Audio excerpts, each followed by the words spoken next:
Assalamualaikum warahmatullahi wabarakatuh. Alhamdulillah wassalatu wassalamu ala rasulillah wa ala alihi wa ashabihi wa man tabi'ahum bi ihsanin ila yaumiddin. Hari kedua puasa ini ada request dari salah satu murid kami untuk membahas masalah imsak.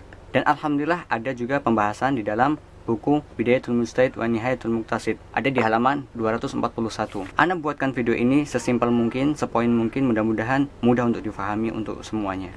Perlu kita ketahui bersama bahwasanya di syariat Islam itu ada yang namanya azimah dan ada yang namanya rukhsah. Kenapa kita harus mengetahui dua hal ini? Agar kita memahami konsep dasar penerapannya dalam hukum-hukum lainnya. Kita bahas dulu. Yang pertama adalah azimah. Azimah itu artinya syariat aslinya atau sesuai perintahnya. Contoh, ketika kalian sholat zuhur 4 rakaat, kemudian terlengkapi semua syarat dan rukunnya, maka itu dinamakan azimah. Contoh lain, ketika Anda puasa Ramadan, dilakukan ketika bulan Ramadan, itu namanya azimah. Anda ulangin sekali lagi, azimah adalah syariat aslinya atau sesuai perintahnya. Contohnya adalah ketika kita sholat zuhur 4 rakaat dan terpenuhi semua syarat dan rukunnya, maka itu disebut azimah, karena kita melakukan sholat zuhur sebagaimana yang diperintahkan oleh Allah Subhanahu wa Ta'ala. Kemudian contoh yang lainnya seperti puasa Ramadan. Ketika kita mengerjakan puasa Ramadan di bulan Ramadan, itu namanya juga azimah. Ketika ada azimah, berarti di situ ada rukhsah atau antonimnya. Rukhsah ini antonimnya azimah. Ketika azimah itu artinya kita mengerjakan syariat sebagaimana yang diperintahkan oleh Allah Subhanahu wa Ta'ala, maka rukhsah itu adalah ada yang dikurangin, ada yang berkurang dari tatanan cara aslinya. Kita jelaskan. Ketika sholat duhur 4 rakaat dan syarat rukunnya itu terpenuhi, maka itu disebut azimah. Tetapi ketika Anda safar dan melakukan sholat duhur 2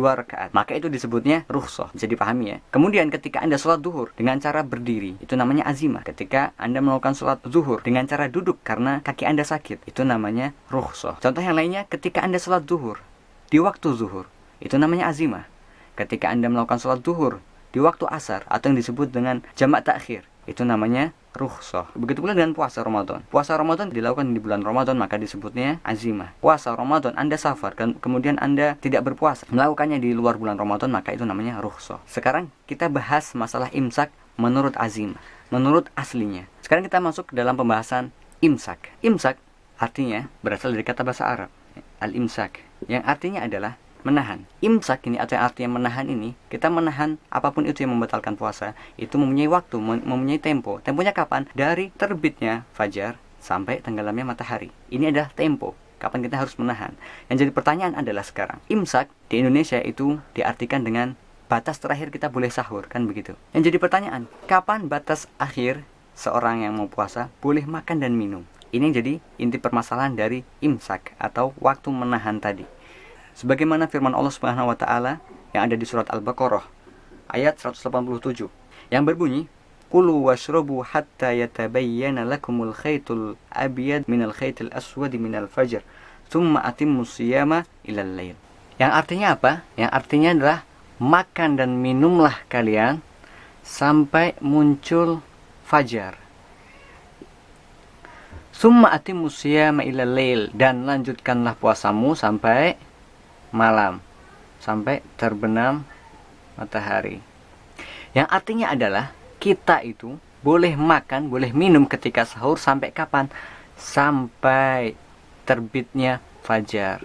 Jadi jelas nih patokannya apa? Patokannya bukan azan, karena azan itu dikumandangkan setelah melihat atau setelah terbitnya fajar. Yang paling inti adalah sebenarnya adalah berarti ini adalah batas sahur, dan ini adalah waktu berbuka. Sudah sangat jelas ya, patokannya adalah terbit fajar dan puasanya sampai malam atau terbenamnya matahari. Summa atimmus siyama ilal lail, sampai malam. Akan tetapi tidak semua orang bisa melihat fajar. Tidak semua kota bisa melihat fajar karena terhalangi oleh gedung-gedung dan gunung dan lainnya. Terus bagaimana? Maka Nabi Shallallahu alaihi wasallam juga bersabda, "Kulu washrabu hatta yunadiya Ibnu Ummi Maktum, fa innahu la yunadi hatta yatlu al-fajru." Yang artinya adalah kita boleh makan dan minum sampai kapan? Sampai Ibnu Ummi Maktum azan. Kemudian Nabi menjelaskan bahwasanya Ibnu Ummi Maktum tidak bakalan azan kecuali kalau fajarnya itu udah terbit. Berarti bagi yang kesusahan untuk melihat fajar karena patokan aslinya adalah terbitnya fajar, maka Nabi memberikan opsi lain, hatta yunadi Ibnu Ummi Maktum, sampai Ibnu Ummi Maktum itu azan, karena dia tidak azan kecuali setelah fajar itu terbit. Maka poin apa yang kita dapatkan di sini? Poinnya adalah kita bisa berpatokan selain terbitnya fajar ke azan subuh. Islam memberikan opsi lain. Ketika kita kesusahan, kita terhalangi untuk melihat fajar, maka Islam memberikan opsi yang lain, yaitu sampai ke azan subuh. Karena azan subuh itu berkumandang ketika fajar terbit. Berarti kita sepakati sekarang adalah kapan terakhir kita boleh makan adalah ketika azan subuh. Walaupun di situ ada ikhtilaf lain. Karena ada dalil lain yang berbunyi seperti ini. Idza sami'a ahadukumun nida'a wal ina'u ala yadihi fala yad'uhu hatta yaqdiya hajatahu minhu. Yang artinya adalah ketika seseorang dari kalian mendengarkan azan berkumandang dan masih memegang gelas masih di tangannya, masih di genggamannya, fala yad'uhu, maka dia jangan menaruhnya. Tetapi apa yang harus dia lakukan adalah menghabiskan minuman yang ada di gelas itu. Berarti gimana dong? Apakah bertentangan antara ayat ini dan hadis ini? Tidak. Karena ayat ini kita sebut azimah. Ya, syariat aslinya adalah seperti itu. Hadis ini adalah rukhsah, yaitu keringanan untuk kondisi tertentu. Dan hadis ini ada juga hadis-hadis lain, ada 6 atau 5 hadis lain yang konteksnya sama, berbunyi seperti ini. Jika azan berkumandang, kemudian masih memegang gelas, masih memegang minuman, maka dia boleh untuk menghabiskan minuman tersebut.